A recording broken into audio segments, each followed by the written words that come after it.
সবাই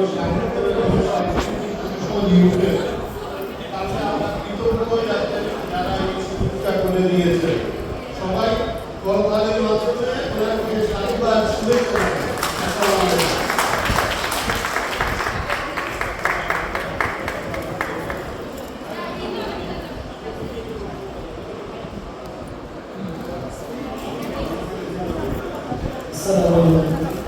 সবাইকে অনেক ধন্যবাদ উপস্থিত হয়েছে।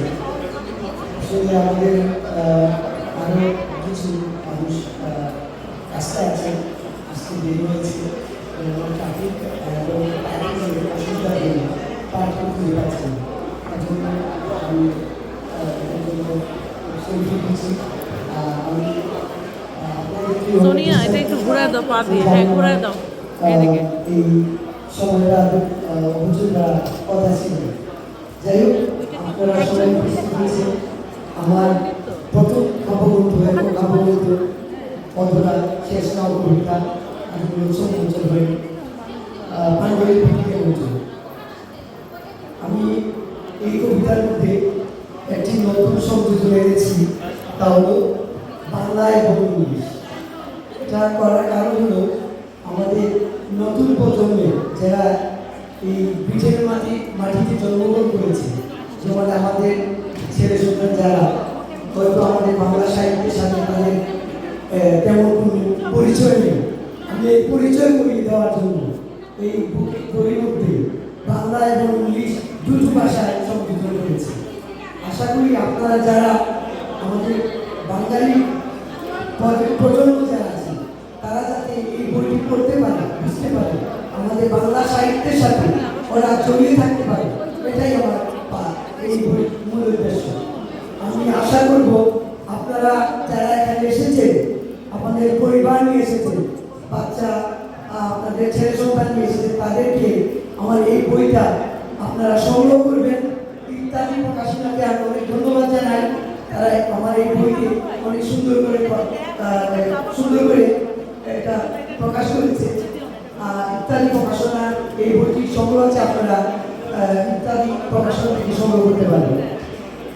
আরও আমি ধন্যবাদ জানাই, যেমন আমরা বলি বাংলা সাহিত্য, আমরা আসলে খুব গর্বের সাথে জানাচ্ছি সম্মিলিত সাহিত্য সাংস্কৃতিক এই সংগঠনটি, যার মাধ্যমে আজ থেকে 14 বছর এই বাংলা সাহিত্যের সাথে ওরা কাজ করে আসছে।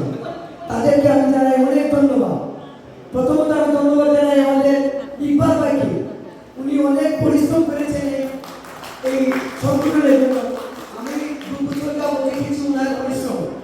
সত্যি আমি ওনাকে আমার bottom of my heart very much Iqbal ভাই ফর গুড ওয়ার্ক। আরেকজন মানুষ যার পরিশ্রম আমি উদয় শঙ্কর দাদা, উনি অনেক পরিশ্রম করছেন। আমার নিজের চোখে দেখা, আমি ওদের সাথে জড়িত আছি। আমি এই সম্মিলিত সাহিত্য ও সাংস্কৃতিক পরিষদের সাথে জড়িত, আমি নিজে দেখেছি। তাই আমি বলছি প্রতিটি সদস্য যেভাবে কাজ করছে, সত্যি আমি আমার হৃদয় থেকে আমি ধন্যবাদ জানাচ্ছি। আজ আমার অনেক আনন্দের দিন, আমি এখানে আপনাদের সবার সামনে উপস্থিত হতে পারছি। কারণ যেমন পাণ্ডুলিপিকে মঞ্চ, তেমনি সংরক্ষিত থেকে আগামী মঞ্চে তার একটি বিশেষ অবদান আছে, যেটা আমি আজকে আপনাদের সামনে না বললে না হোক। আমার এই আসলে আমি ছোটবেলা থেকে লেখালেখির সাথে জড়িত ছিলাম। পরিবারের কারণে আমি অনেকদিন এই লেখালেখিতে বিরতি ছিলাম। আমাকে এই সংরক্ষিত যে পাণ্ডুলিপি বলে দেখা মঞ্চে যা অবদান, যে আমাকে উৎসাহ দিয়েছে, অনুপ্রেরণা দিয়েছে, আমাকে এই সংগঠনের সাথে জড়িত করে, আমাকে সবার সাথে পরিচয় করে আজ আমার যে মঞ্চে উপস্থিত করেছে, সে আন্দোলনে আপনাদের অনেক পরিচিত, অনেক সুযোগ্য কবি, সাহিত্যিক ও সমাজসেবক কবি নুরজাহান শিল্পী, সবাই তাকে ধন্যবাদ দিয়ে আমি নুরজাহান শিল্পী কবি সহযোগী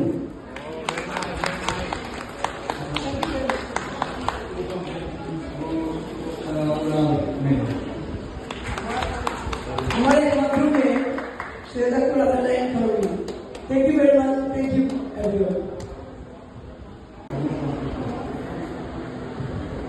ধন্যবাদ সবাইকে ধন্যবাদ কবি সৈয়দ তাহের ভাই আপনার ফটোগ্রাফের জন্য আপনাকে অভিনন্দন আর উনি আমার সম্পর্কে একটু বেশি বাংলা বলে ফেলেছেন যেহেতু আমিও লেখালেখি করি তাই একজন লেখককে উৎসাহ দেওয়া এটা আমি আমার দায়িত্ব মনে করেছি আর এই যে অধরা শেষ না হওয়া কবিতা বইটা যখন আপনারা পাঠ করবেন পাঠ করার পরে আপনাদের কাছে মনে হবে কিছু একটা অধরা রয়ে গেছে এবং আপনারা কবির দ্বিতীয় বইয়ের প্রতি আগ্রহে অপেক্ষা করবেন কবি এখানে সমুদ্র স্নান বৃষ্টি বা প্রকৃতির সাথে মিলেমিশে ভালোবাসার নিঃস্বার্থ রূপ ফুটে তুলেছেন প্রতিটি কবিতা শুধু বাংলা নয় সাথে ইংলিশও রয়েছে এই জেনারেশন যাতে পড়তে পারে আর কবির কাছে আমার মনের একটি প্রশ্ন অধরা কি আমাদের ভাবি লিখলেন আমি এটা জানতে চাই অনেক সুন্দর প্রশ্ন অধরা প্রতিটি কবি বা সাহিত্যিক বা আপনারা জানা যে এখানে সবাই আমি জানি যে কবি সাহিত্যিক আপনারা জানেন সবার মনে একটা একটা ছায়া থাকে একটা কল্পনা থেকেই সবকিছু হয় আর এই কল্পনাটা কি আসলে কবিরা জানে না। যদি কবিরা জানতো তাহলে এতটুকু কবিতা আবৃত্তি এমনকি লেখা কেউ লিখতে পারতো না সবার একটা প্রতিচ্ছবি প্রতিচ্ছায়া থাকে এটাই হলো কি অধরা ধন্যবাদ কবি তো তাই খুব চালাকভাবে উনি উত্তর দিলেন তবে আমি এখানে আমার বিউটিফুল বাবিকে সব কিছুর ক্রেডিট দিতে চাই উনার উৎসাহে ভাই আজকে এখানে এসেছেন ধন্যবাদ এবং আগামী বই মেলায় আপনার দ্বিতীয় বইয়ের অপেক্ষায় রইলাম ধন্যবাদ সবাই